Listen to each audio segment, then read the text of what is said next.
Yo guys, what's going on? I'm Keegan. If you enjoy this review, be sure to hit that subscribe button and leave those opinions down there in the comment section. 5 Seconds of Summer. Youngblood. 5 Seconds of Summer are an Australian pop rock band previously shamed for being a little bit lyrically immature. It was only fair though, all 4 of the band members were still young, college students, and actually got their start up through YouTube, posting covers of popular songs on lead singer Luke Hemmings' YouTube channel. While I know the band has an upcoming album later this month, this viewer suggestion will be on their previous album, along with their most successful and critically acclaimed album, Youngblood. I personally really like the pop-punk vibe of the group's first 2 albums, and the lyrical content, while immature and childish, did catch me at the same young age. However, now the group is more mature and also shifting directions into a bit more of a moody pop sound. How is this album in comparison to the band's other outings? Let's find out as I review this album track by track. We'll start off with the singles, with there only being 2 of them.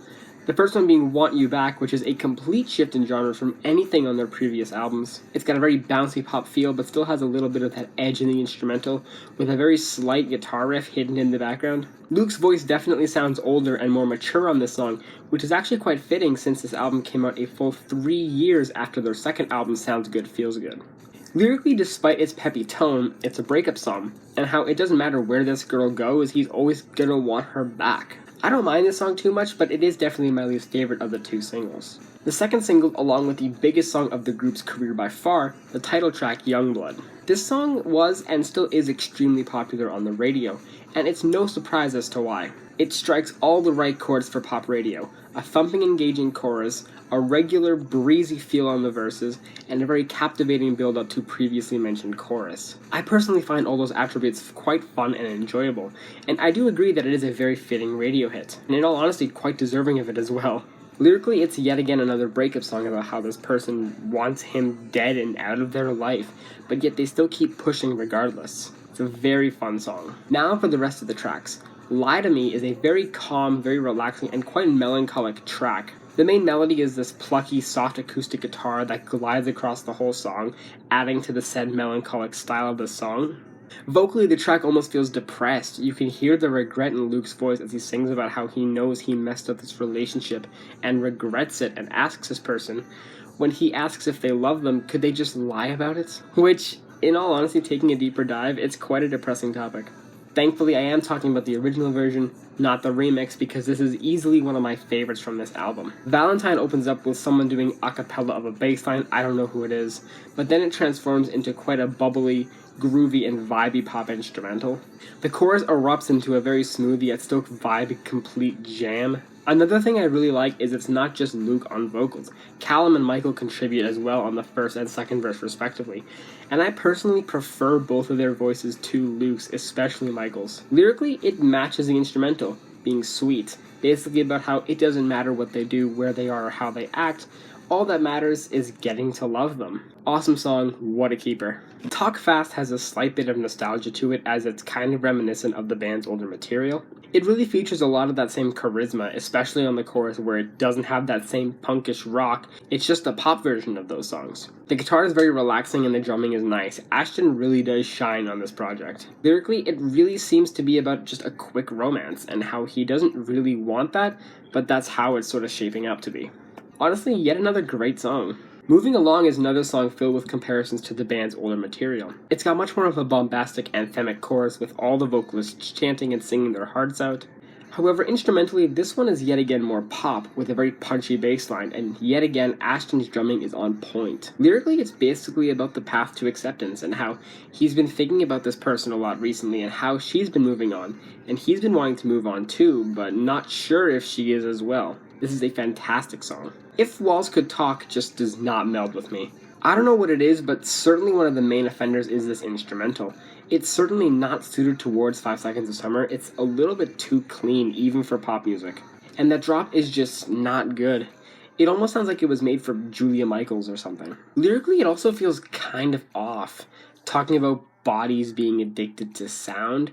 It's almost so misjointed, again, sounding like a Julia Michaels song. Oh my god, it was co-written by Julia Michaels. Who would have guessed? While I do enjoy the overall concept of If Walls Could Talk, They May Have Seen Too Many Things, it's not consistent, and the instrumental is so squeaky clean, it's practically giving me a cavity.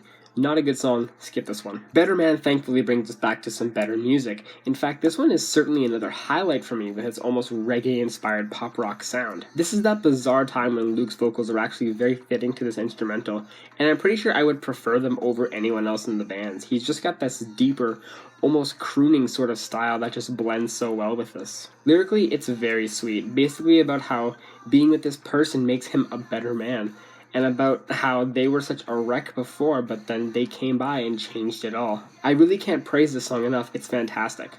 More is easily the closest we get to any older 5 Seconds of Summer material. It has a little bit of that punk edge to it, but with the soaring grandiosity of a Fall Out Boy song. Luke's voice feels a little bit out of place on this track in particular, but nothing major.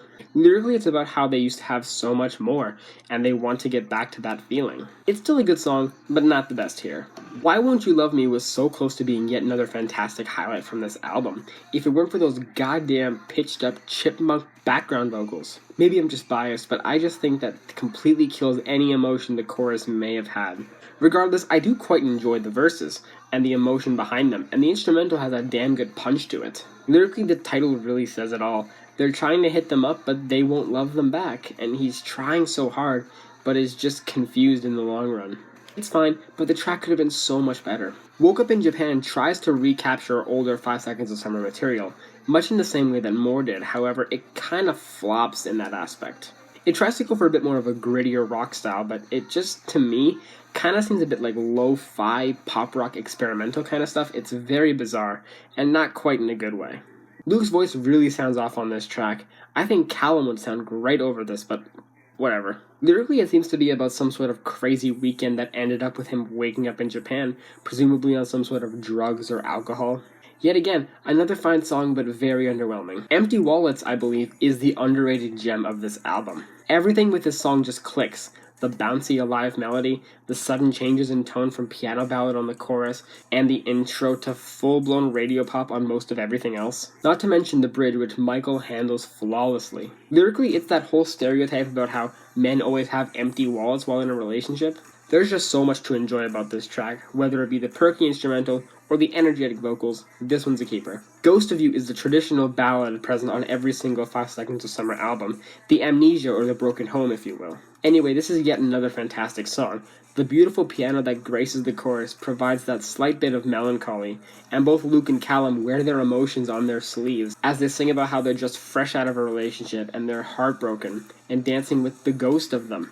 While it's not as tear-jerking as either of the two previous ballads, it's still strong and a great song. Monster Among Men is yet another underrated gem on this album. First off, I completely adore Michael taking verse 1. He just sounds so nice. The rest of the instrumental is a very clean, yet still gritty combination of rock and pop. Also, we can't talk about this song without mentioning that kick-ass guitar solo on the bridge. That came as a big shock to me, and I love it. Lyrically, it's about not wanting to become a bad person by breaking their heart again, or as he compares it to, being a monster among men. While the lyrics don't quite fit the instrumental, I still love this song regardless. Meet You There is a little bit of an awkward song. I'm not quite sure how I feel about it. The main thing I caught was that the main guitar riff on the verses is so chunky. It almost feels out of place. Along with the drop that happens on the chorus, which is very rock influenced, and yet again feels a bit off.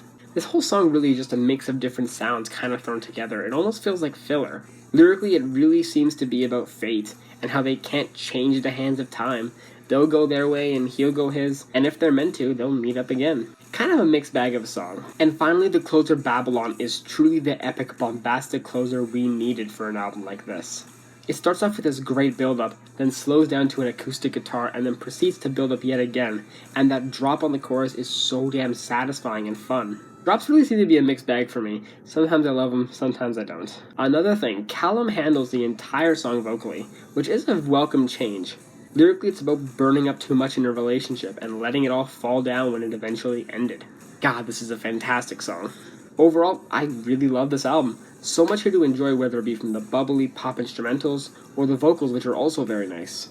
This is prime pop material, and it looks like they're continuing down this direction on their upcoming album, which I will also review on this channel, so make sure you subscribe to stay up to date with that. Shameless plug aside, I'm feeling about a pretty strong 8.5 out of 10 on this album. Well guys, hope you enjoyed that review. Thank you all so much for watching, and I'll see you in the next one. Peace.